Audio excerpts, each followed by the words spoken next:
Hayya akkam jirtu daawwattoonni fi hordoftoonni chaanal Hundaaf bakka jirtanitti hunduma keessaniif nagaan ta'uuf viidiyoo kan biraatiin deebi'eera. 5 million Ethiopian coders initiative yeroo jedhamu dhageessaniitu jedheen yaada. 5 million Ethiopian coders initiative maal akka ta'e diiteelii isaa viidiyoo kana keessatti waliin ilaalla. Amma xumuratti daawwadhaa.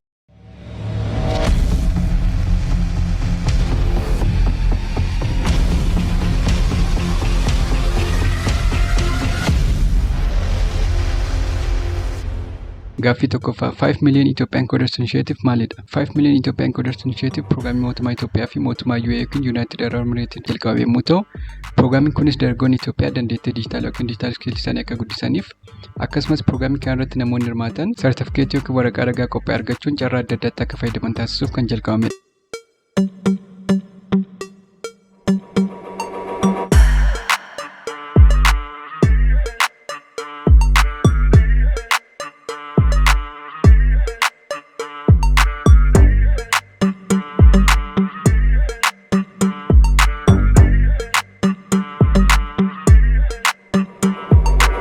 Gaaffii lammaffaa eenyutu piroograamii kana irratti hirmaachuu danda'a? Piroograamii kana irratti namni kamiyyuu hirmaachuu kan danda'u yommuu ta'u, piroograamii kanaanis amma ammaatti koorsiiwwan 3 dhiyaataniiru. Isaanis piroograamii fandaamentaals yookiin bu'uura piroograamingii, Android Developer Fundamentals yookiin bu'uura ijaarsa moosaajii Androidii fi Data Science Fundamentals yookiin bu'uura saayinsii daataati.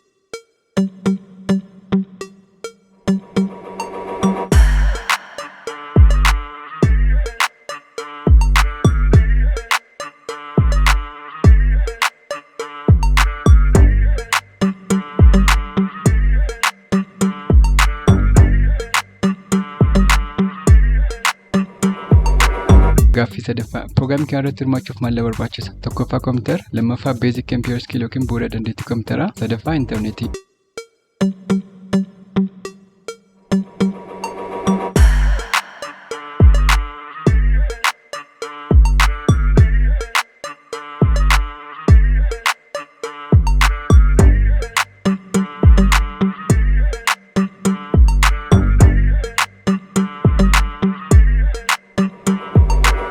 Gaaffii arfaffaa piroograamii kana irratti hirmaachuun akkamitti waraqaa ragaa yookiin sartifikeetii argachuun danda'ama? Waraqaa ragaa yookiin sartifikeetii argachuudhaaf koorsiiwwan 3 keessaa kan barbaadan filachuudhaan tiitooriyaaliiwwan isiniif qophaa'an hunduma isaanii osoo irra dabarsin hordofuun yoo baay'ate torbee 8 yookiin ji'a 2 keessatti xumuruudhaan sartifikeetii yookiin waraqaa ragaa argachuu ni dandeessu. Kana malees koorsii kana yeroo barattan gidduu gidduutti kwiizii ni qabaata. Kanaaf kwiizii sana yookiin gaaffii isinii kenname san amma daawwattanitti si'a baay'ee yaaluudhaan darbuu dandeessu. Akkasumas koorsii barachuu barbaadan sana torbee 8 dura yoo xumurtan sartifikeetii argachuu ni dandeessu.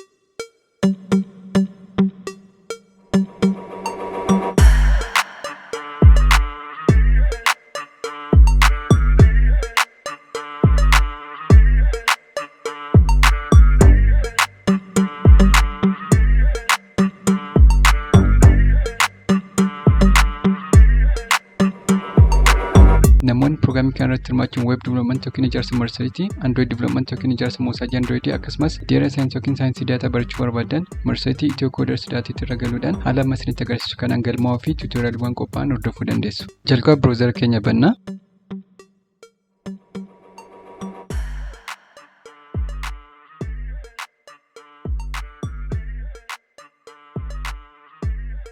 Sana booda Ethiocodersdaatiitti jettanii sarchi gootu.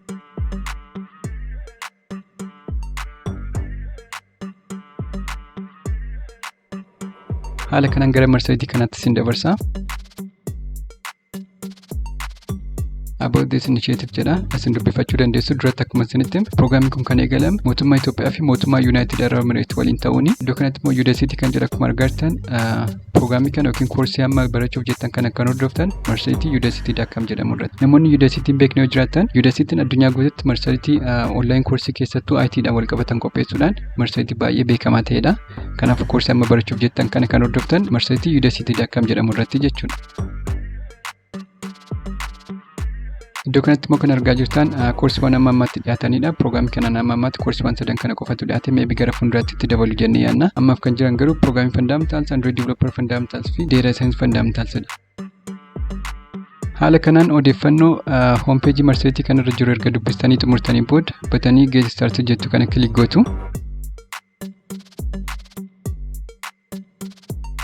Sana booda gara web peejii kanaatti isin dabarsa.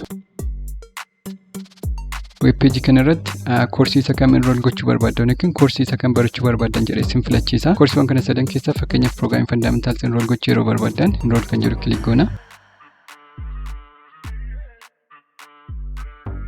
Programming fundamentals, welcome to programming fundamentals jedhee login to continue kan jedhu kana click gootu.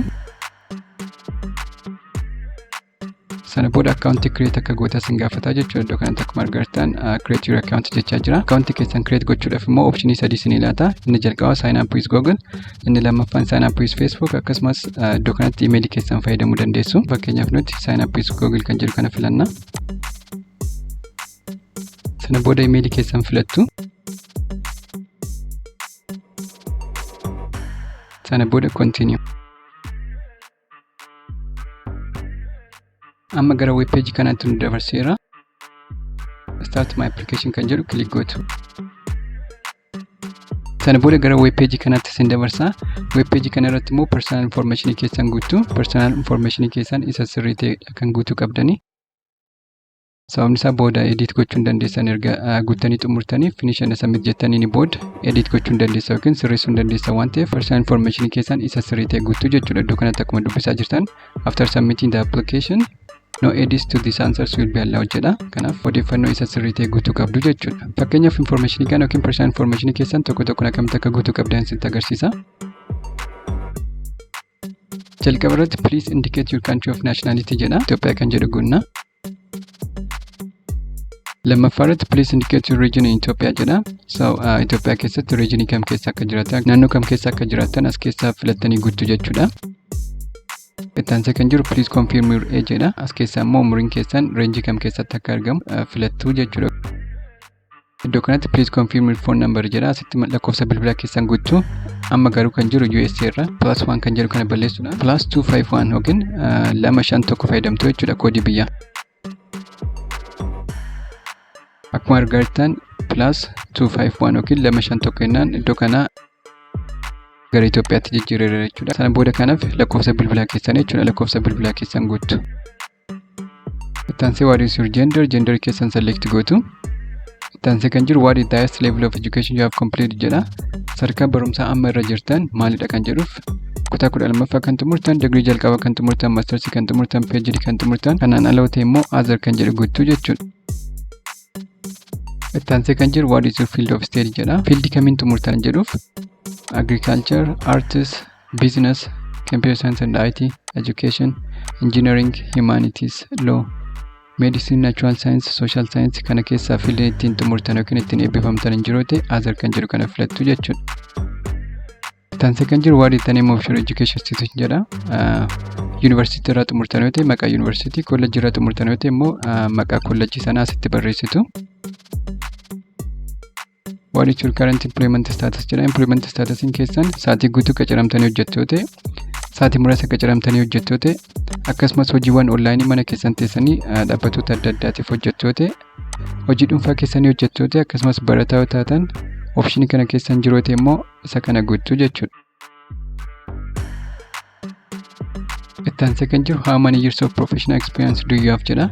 Professional experience kan waggaa meeqa qabdu kan jedhuuf professional experience ooman qabdan yoo ta'e isa kana guutuu, kan waggaa tokko gadi qabdu yoo ta'e, kan waggaa tokko amma 2, kan waggaa 3 amma 5, kan waggaa 6 amma 10, kan waggaa 10 olii qabdu yoo ta'e isa kana guutuu jechuudha.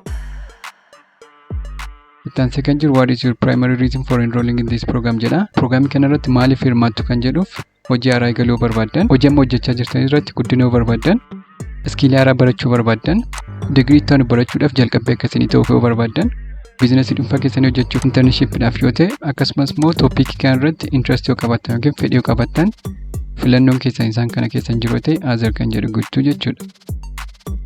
Ittaanee kan jiru how did you hear about this program jedha. Waa'ee programii kana akkamitti dhageessan kan jedhuuf email, LinkedIn, Facebook, Instagram, Telegram, Twitter, SMS, search engine jechuun google.com fi youtube.comidha.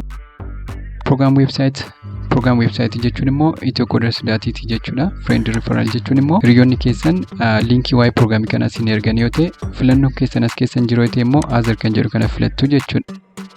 Sana booda personal information keessan haala kanaan erga guuttanii xumurtanii booda check boxii kan check gochuudhaan batanii finish and submit jettu kana click godhu. Amma bataniin kun disable ta'eera, sababni isaa optionii naan hin guutiin jira waan ta'eef. Fakkeenyaaf personal information isa sirriitti erga guutee booda finish and submit jedheen isinitti agarsiisa. Amma personal information isa sirriitti guutee xumureera.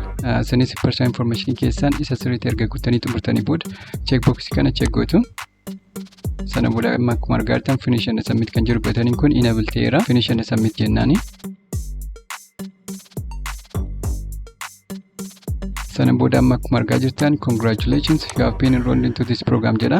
Kana booda kanaaf start learning butanii jedhu kana click gochuudhaan tutorialwwan isiniif dhiyaatan sirriitti hordofuu ta'a jechuudha. Haala kanaan jalqaba register gochuudhaan akkasumas koorsii barachuu barbaadan select gochuudhaan itti aansee immoo personal information keessan isa sirriitti eeguutuudhaan gara page kanaatti isin dabarsa jechuudha. Haala kanaan processii kana erga xumurtanii booda email gosa lama isin erga. Fakkeenyaaf email sana ergamu osoo isinitti agarsiise.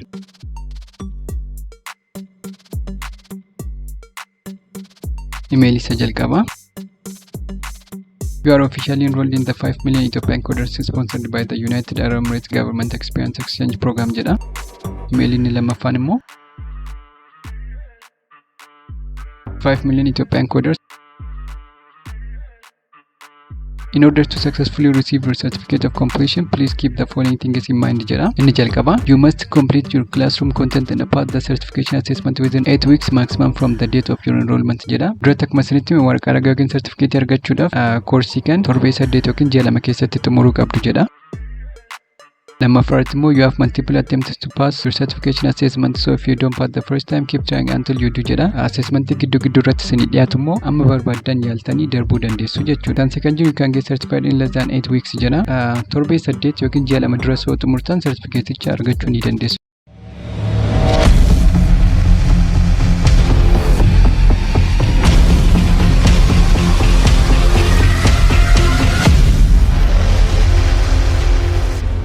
Tole daawwattoota keenya viidiyoon irra qabadhe isin yaada kana fakkaataa yoo jaallattan like godhaa yaadaaf gaaffii qabaattan koomentii irratti naaf barreessaa. Yeroo itti aanu viidiyoo biraan amma deebi'utti turtii gaarii.